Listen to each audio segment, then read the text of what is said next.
Hi everyone. Um, so today we're doing something a little bit different. I haven't done a big reading or anything, especially with our own work. I know we had an HP Lovecraft stream a long time ago, but not our own work. So I'm a little nervous, but I hope that I can provide you all of the fear and everything that you're looking for. Also, this is part of our bigger project for Halloween this year. So, if you are interested, we have the full project linked in the description so you can actually go and read all of the stories, and you can also follow along with these ones if you would like.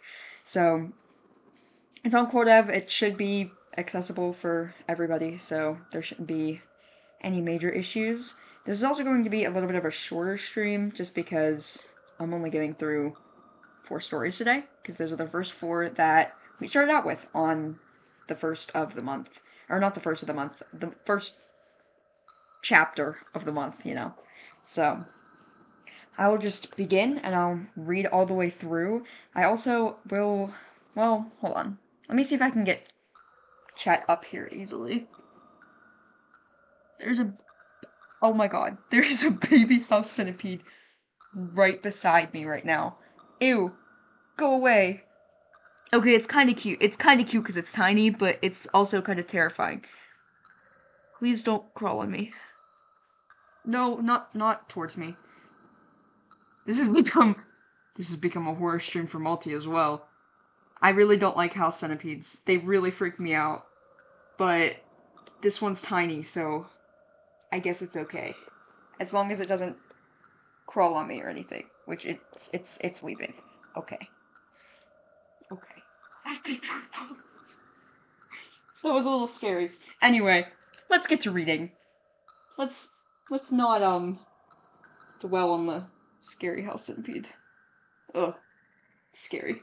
Okay, we'll start reading. So first we have the welcoming statement, which doesn't count as our 4 stories, but I'll read it anyway. It was also present in our trailer for it, if you saw that. It's up on videos. So every October, a man is summoned. Every October, he suffers. Through fates worse than death, Ange will endure. Welcome to the tales of the grotesque. Chapter 1. Rotting. Rotting. When a fruit is left to sit in the autumn heat. When sugar buries itself within the enamel of an unbrushed tooth, and when corpses are buried 6 feet deep. Ange was alive, yet rotting all the same. His skin had turned a greenish sort of gray. It was not a natural way to go. The decomposition process was fast. Too fast. The virus coursing through his veins took its toll on the brain, tricking it into killing itself, into rotting its healthy flesh even as its host struggled to stay alive. There was only one way that a body in those circumstances could withstand itself. It needed a constant way of replenishing itself, of taking in life from another being. It needed sustenance. Desperately. Flesh. Flesh was the answer. He craved flesh like a fish out of water craved the sea. Acid welled in the back of his throat, burning the soft tissue within. A deep rumble came from the pit of his stomach. The hunger was almost too much to take. Had there not been the pressure of a dozen human carcasses on top of him, he may have fought his way towards a hearty meal. Then again, how far could a shambling body get against an army of men, especially with a hole the size of a walnut in its leg? No. No matter how bare the lining of his stomach was, Ange would not be eating any time soon. He was set to starve for an eternity. The guns had mauled down the group of undead within seconds. Bodies fell on top of bodies, pinning the ones closest to the barricade under a cacophony of death. The stench of rot and copper filled the air with a pungent odor unexplainable to anyone but its witnesses. Ange had been caught in the leg. With the disease already degenerating his body, he hardly felt the bullet tearing through. There had just been a searing pain, and then he toppled. And then the undead came crashing down from behind, leaving him trapped underneath their heft. He had not been one of them. Not at first. He was part of the cleanup crew. Promised by the government that they would take care of him for the rest of his life if he took up their offer, he went directly in the line of duty. There were supposed to be protective measures. In a way, there were, but they were not efficient enough. When the undead monster reached through the iron bars and raked its clawed hand across Ange's arm, he knew he must get help. He ran to the medical team, but instead of providing treatment, they recoiled in horror, grabbing their guns and weapons. They forced Ange backwards until he was no longer within the safety of the other contractors. Instead, he was among the dead, who had no use of him now that the exposed flesh on his arm began to fester. The wound was red and angry. Blood bubbled and oozed out of the opening. Ange's body began to twitch in protest. His heart palpitated, and sweat beaded on his forehead. He lost control of himself, though his brain was all there. He looked just like one of them, except he had all the feeling of a man. Was this what it was like for the others? His eyes scanned over the haunting crowd of undead faces. They looked no different than he did. Was it possible they all held onto their consciousnesses too? Were their brains all screaming for help, trapped within the confines of a rotten body? He remembered the carnage he and his crew had left behind, of the corpses they'd left in their wake. Soulless husks, they'd been told, were all the undead were. Soulless husks who wanted a taste of flesh. His mouth salivated at the image, but the horror he felt was immeasurable. And then the guns had gone off, and he had been trampled, and his body lay stuck among the rotting corpses of his fellow undead, slowly turning less than human under the baking sun. So that was the first one. I also, during the House Centipede saga, I was trying to bring up chat, but then I forgot because they scared me. So, let me see. I should be able to get it up. Chat.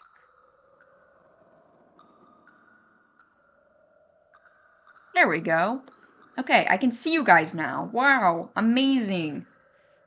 Hello, Izzy.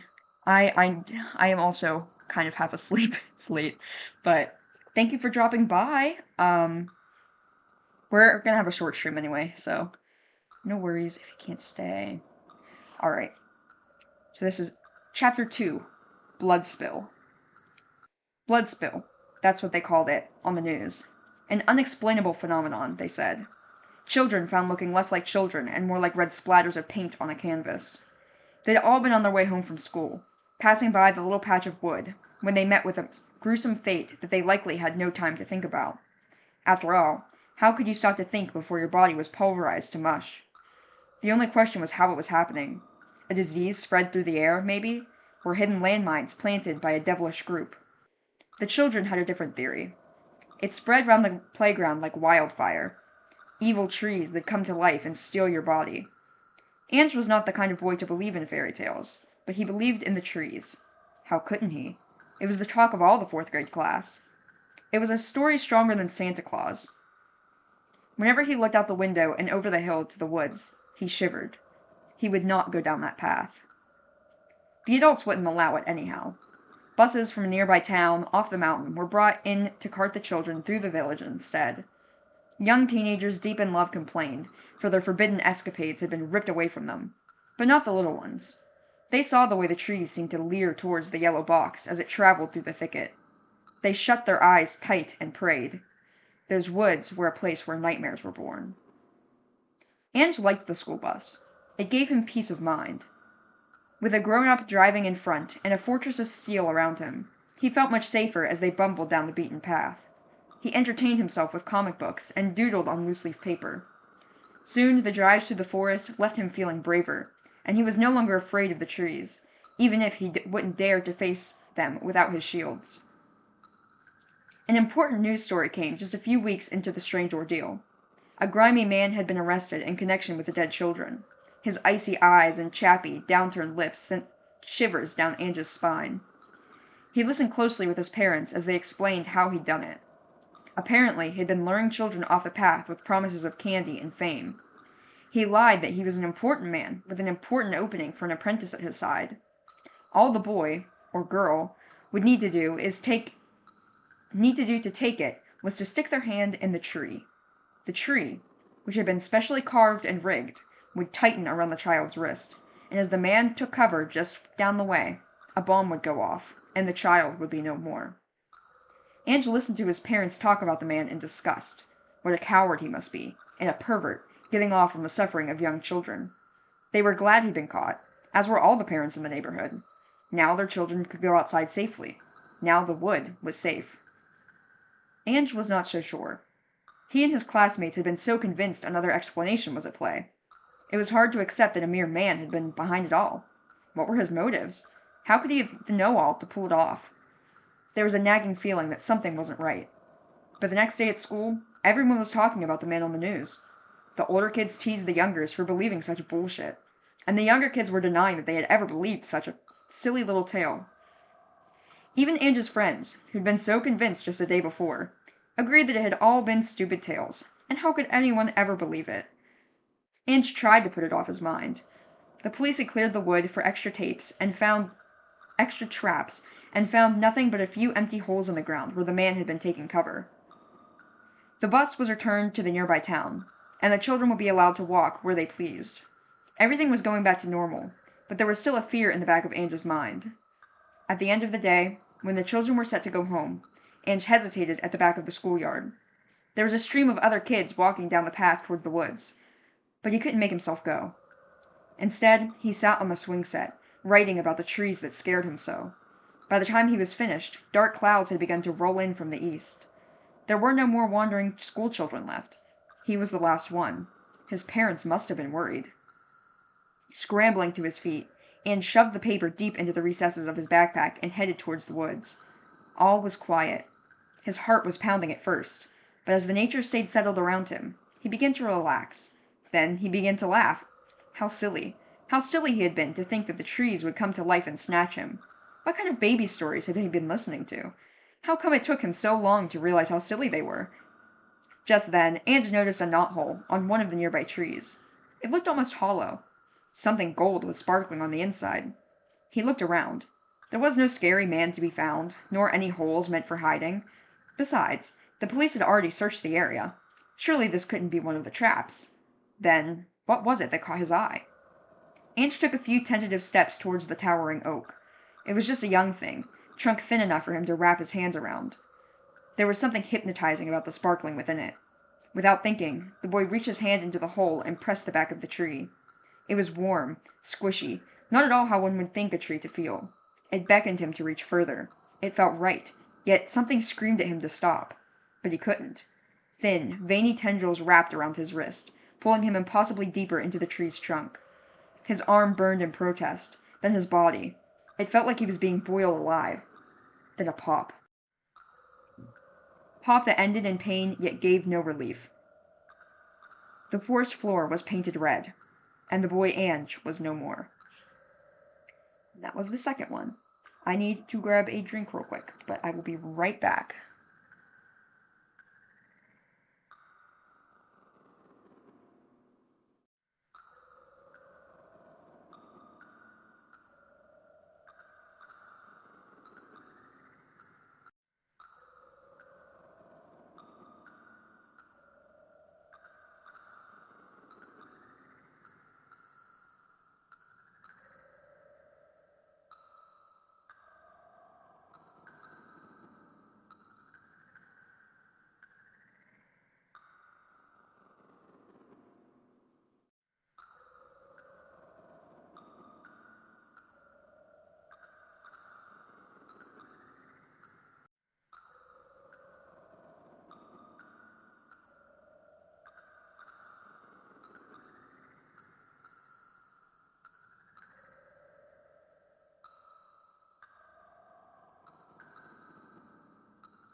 You guys. I'm back, but I almost fell down the stairs. I went up, and I had to grab the charger, too, because I didn't realize I didn't bring it down with me. And, on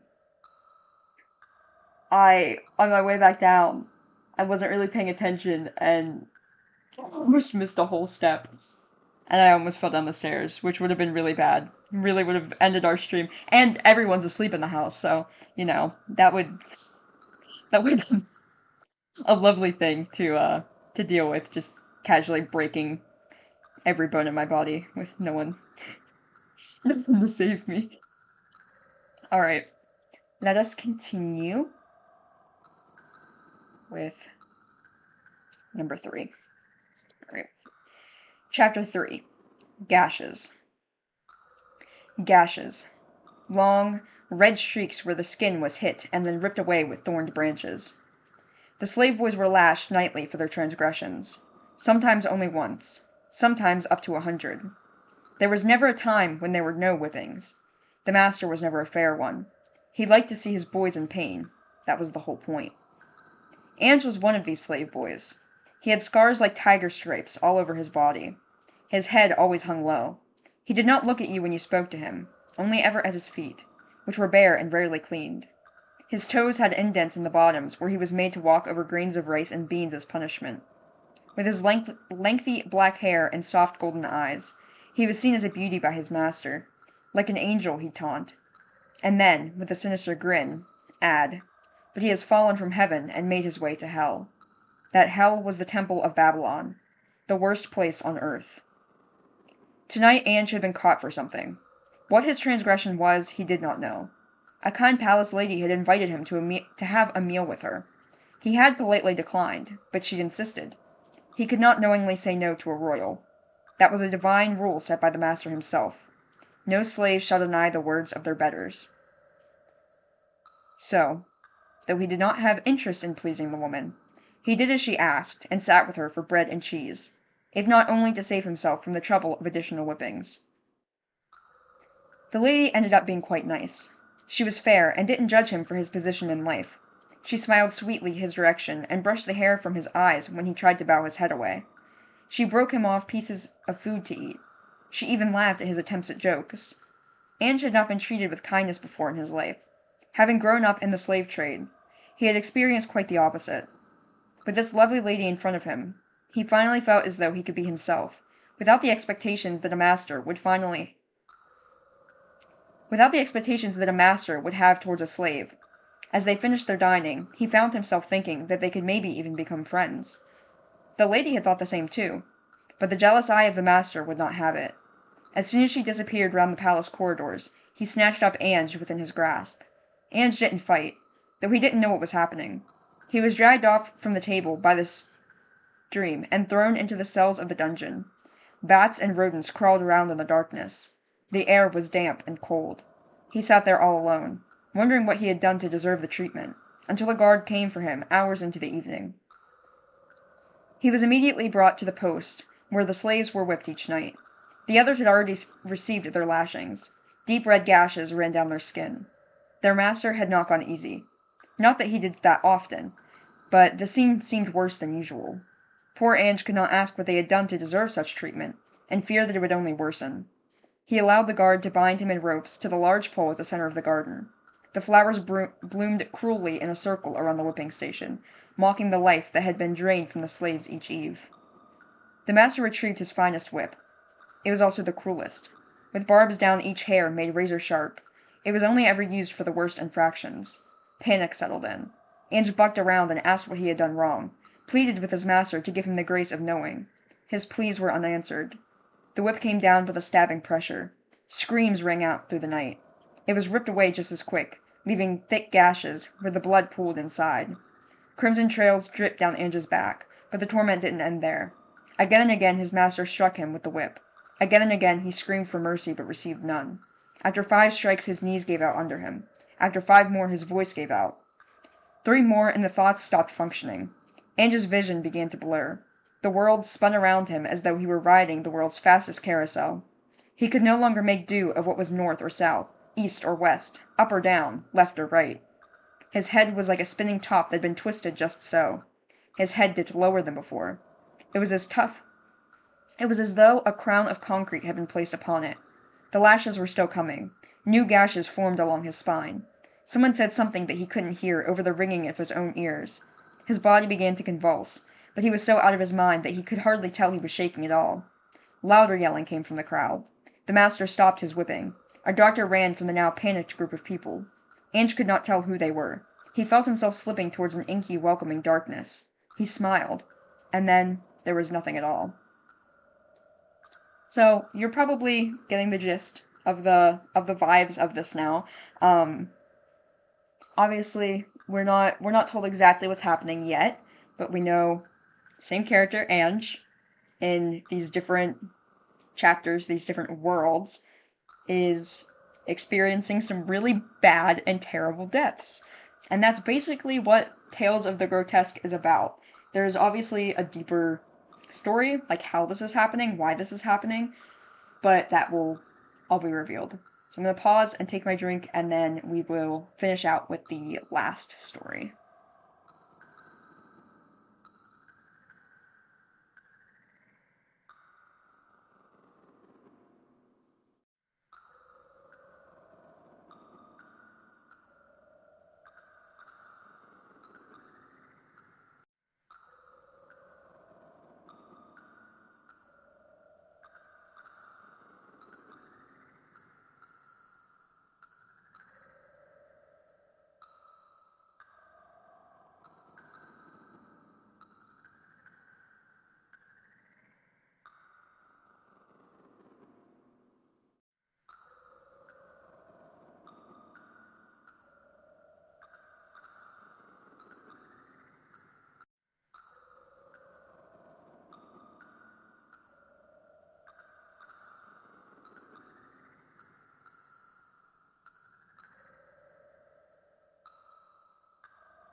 Okay.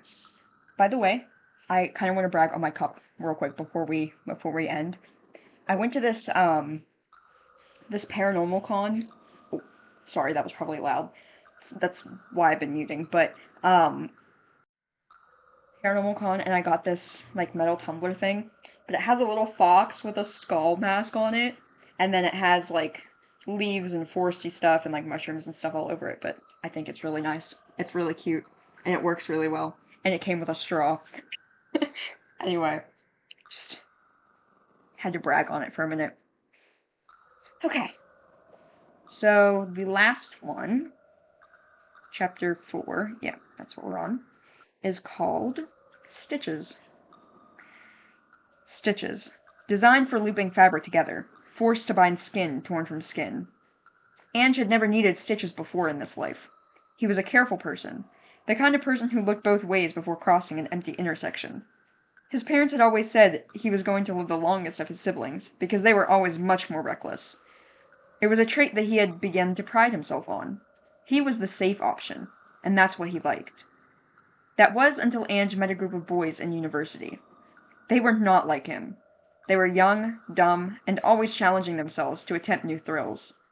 The first week of classes, they got in trouble for throwing a party on the dormitory roof. They were instantly popular, but that's not why Ange wanted to be with them. There was a boy in the group that he took a liking to. The first time they met, he had needed help with math, and Ange, the safe option, was right there to assist. He was a pretty boy, with blonde hair and bright blue eyes. His beauty was more striking than the beauty of the girls in the class. Ange was smitten, and he found himself wanting to be closer, to understand the other side of the life, so he might be able to find himself within it. When the boy invited him to a party, he was ecstatic. He had never been invited to parties by his classmates. They thought he would be too boring or stuck up to entertain them. Maybe they were right, but nonetheless, he had been invited by a math class boy, and he wasn't going to turn down a chance to get to know him better. The dozen or so young university students gathered on the football field of that Friday. The moon was out and shining brightly in the sky. Ange could see the boy who'd invited him there, laughing at a joke he was too far away to hear. Beams cast down on his pretty face and made him look ethereal. Ange's heartbeat quickened. He strode across the yard lines and merged seamlessly with the group, or at least as seamlessly as he could. It was a little hard to blend in when he was the only one wearing a sweater vest and khakis, but the others were either too self-absorbed or too drunk to notice. Ange, his friend greeted with a wave. It's good to see you here, man. It's good to see you here, man. Ange nearly forgot to respond, but his social skills kicked in just before it was too awkward to reply. The others seemed surprised that he had shown up, and he tried to play it off like they just didn't know him well enough. He was handed a beer. He hated beer, but he sipped it all the same. Nothing like fitting in. The night went on as party nights do. Music was played, dares were given. Alcohol was spilled on the field. At one point, someone pulled out a firework. It was the illegal kind. The kind you were only allowed to light off with a license. Excited chatter ensued. Was someone going to be brave enough to light it? Nobody seemed very keen on being the guinea pig. Ange imagined the way it would blossom into pretty colors in the sky. He imagined how romantic it would be to watch with his friend by his side. And, with a newfound confidence, he stepped up and offered his hand. Here, I'll do it. Everyone cheered for him. It was the first time that Ange had been truly accepted by the other students, or at least the first time he really felt it. He took someone's lighter, and everyone else backed away to a safer distance. He knelt down and put the pyrotechnic device down on the turf. His hand came down with the flame and lit the wick. Nothing happened. The excited chatter died down to murmurs of disappointment. Ange frowned, brows furrowing at the failed attempt. He was not used to failure, and he was especially upset that it happened in front of all of his peers. He looked up at them to see his crush's disappointed expression. His frustration increased, and he knelt down closer to the firework, giving it a bap across the surface, as though he were spanking a child. The force was enough to kickstart a reaction. The firework didn't go flying into the sky as expected, but instead blew up right there, with Ange's body taking all of the force. His body was pulverized by the impact. Screams rang out through the campus. Some of the partygoers turned and ran. Others froze, with blood coating their clothes and faces. In the chaos, someone managed to call 911 and get an ambulance on the way. The paramedics managed to gather Ange's parts onto a gurney, despite how blown apart they'd been. They rushed him to the hospital and managed to keep him alive.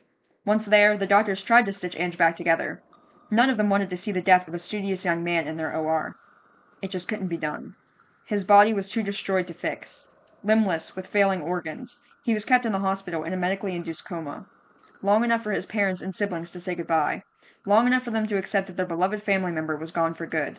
And then a month before his 20th birthday, Ange was pulled off of life support. The boy from math class never showed his face in public again. So that was the first 4. I know we're leaving off on a slightly heavier one, but, not necessarily slightly heavier, but less about really terrifying, supernatural kinds of fates and more sad, I guess. There's a little bit of sadness mixed in with that one, I feel like. But that is the last one. And I would go on, but I really, really, really would like people to, read them from the beginning, or read them for themselves, starting with either those 4, you can read them again, or starting with the 5th one, because the 5th one is out. We have the 5th chapter, which is Nosebleed, the 6th chapter, Transformation, the 7th, which is Eyes, and the 8th, which is X-Ray, and all of those are out for free on our Quotev with the link in the description, so I would really appreciate it if you guys could go and read it. So, thank you so much for watching. There isn't an outro for today because I'm on my laptop at home again, Is what it is. I should really get all my stuff downloaded onto this laptop, but I never think to do it, so oops. We will see you guys again for another stream tomorrow. I'm not sure what we're doing. I know it's a longer game because we're actually on fall break starting tomorrow for like 2 or 3 days, so we will be able to get some of the longer ones done. Let me check real quick. Oh, not on that.